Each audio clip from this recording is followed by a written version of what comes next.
This tutorial covers the advanced backtest feature of the screener.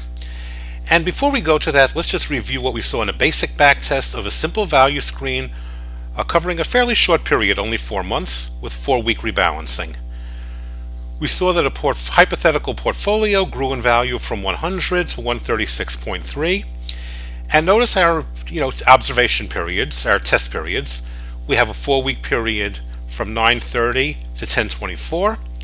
Then from 10/24 to November 21st is another 4-week period, and then we start another 4-week period.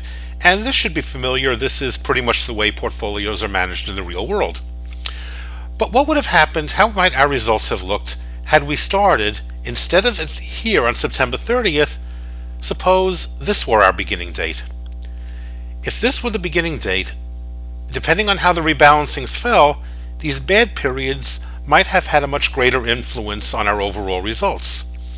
We could find that out by just shifting these dates again and again and again and rerunning our backtest. A faster way to get a sense of what's happening is to use the advanced backtest. I have the same overall period here.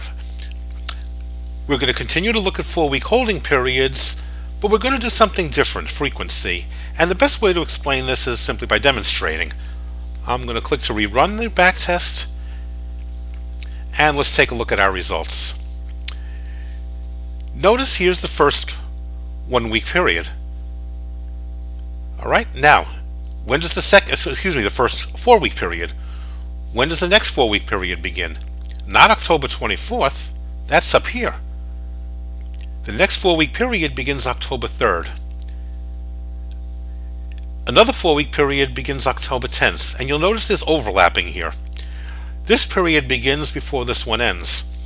What's happening here is we're really not attempting to simulate a portfolio, and you'll notice there are no beginning ending values.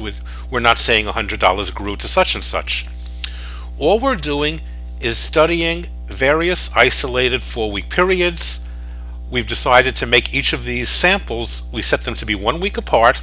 We could have done them 4 weeks apart. We're looking at 19 samples.